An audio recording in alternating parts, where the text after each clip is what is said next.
अस्सलाम वालेकुम।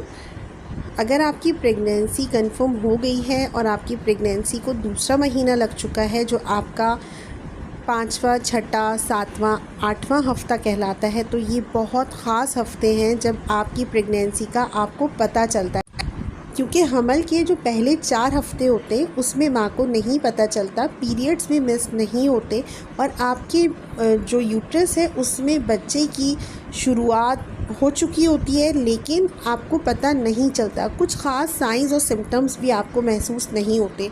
लेकिन दूसरा महीना वो ख़ास महीना होता है जब एक माँ के पीरियड्स मिस्ड हो जाते हैं। हमल से रिलेटेड जो अलामतें होती हैं, जैसे मॉर्निंग सिकनेस है वो महसूस होती है, नौज़िया या वॉमिट की कंडीशन है वो महसूस होती है, थकावट की कंडीशन है, मेटालिक टेस्ट है, सुबह सवेरे उठने के बाद मुंह में मेटालिक टेस्ट आता है, ये भी एक हामला के जो अलामतें हैं उसमें शामिल है। तो ये 4-5 वो अलामतें होती हैं जो हमल में एक औरत को महसूस हो सकती हैं। अब हमल के दूसरे महीने आपको क्या करना है? सबसे पहले जब आपके पीरियड्स मिस्ड तो आपको घर में अपना यूरिन टेस्ट करवाना है।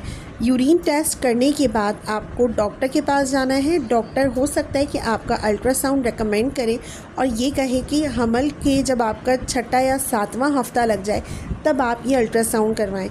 अल्ट्रासाउंड में ना तो बहुत जल्दी करनी है कि आप 5वें या छठे हफ़्ते से पहले ही अल्ट्रासाउंड करवा लें, ना बहुत ज़्यादा डिले करना है कि 3 महीने गुजर जाएं, पहला ट्राइमेस्टर गुजर जाए और आपने अल्ट्रासाउंड ही ना करवाया हो। क्योंकि उस कंडीशन में एक ख़ास एहतियात होती है, एक ख़ौफ होता है किस चीज़ का, वो है एक्टोपिक प्रेगनेंसी का। एक्टोपिक प्रेगनेंसी के हवाले से मेरी वीडियो मौजूद है, आप मेरे चैनल पर सर्च करके देख सकती हैं कि ये क्या होती है। तो एक्टोपिक प्रेगनेंसी से बचने के लिए आपको हमल में अल्ट्रासाउंड सही टाइम पर सही हफ़्ते पे करवाना है। और वो सही हफ़्ता कौन सा है? जब आपके हमल को 6 हफ़्ते गुज़र चुके हों। आपके जो 4 हफ़्ते हैं वो तो पीरियड मिस्ड होने के गुज़र चुके हैं। पीरियड मिस्ड होने के बाद भी आपको 1.5-2 हफ़्ते के अंदर अपना एक अल्ट्रासाउंड करवाना है, जिसमें ये देखा जा सके कि आपका हमल सेहतमंद है, फीटल पूल दिख रहा है और सैक दिख रहा है और आपकी जो प्रेगनेंसी है वो एक्टोपिक प्रेगनेंसी तो नहीं है, हमल यूट्रस में प्रॉपर तरीके से इम्प्लांट हो गया है। तो ये सारी चीज़ें देखनी होती हैं ताकि आगे जाकर आपको कोई प्रॉब्लम ना हो।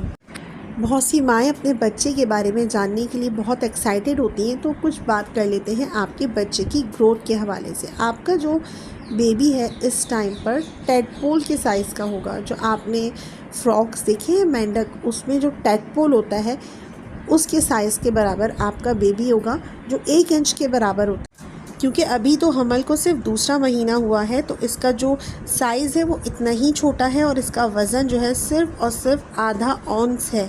इतना छोटा बेबी, इसमें मिसकैरेज के चांसेस बहुत होते हैं। तो कम से कम 3 महीने तक आपको अपनी बहुत ज़्यादा टेक केयर करनी है ताकि आपके ये जो 3 महीने हैं ये खैरियत से गुजर सके और आपका बेबी जो है वो आपके यूट्रस में जड़ पकड़ ले या जगह पकड़ ले, ताकि जो मिसकैरेज के चांस हैं वो कम हो जाएं। 3 महीने के बाद आपके जो मिसकैरेज के चांस हैं वो बहुत हद तक कम हो जाते हैं। दौरान हमल आपको क्या ग़िज़ा लेनी है, क्या खाना है और क्या नहीं खाना, इस पर मेरे चैनल पर वीडियो मौजूद है, आप देख सकते। अगर हमल से रिलेटेड आपके जहन में कोई सवाल है, कोई बात है, तो आप मुझसे कमेंट बॉक्स में पूछ सकती हैं, कर सकती हैं शेयर, अपने एक्सपीरियंस शेयर कर सकती हैं। अपना और अपने बेबी का ख्याल रखिए। मिलती हूँ किसी नए टॉपिक के साथ किसी नई वीडियो में। अल्लाह हाफ़िज़।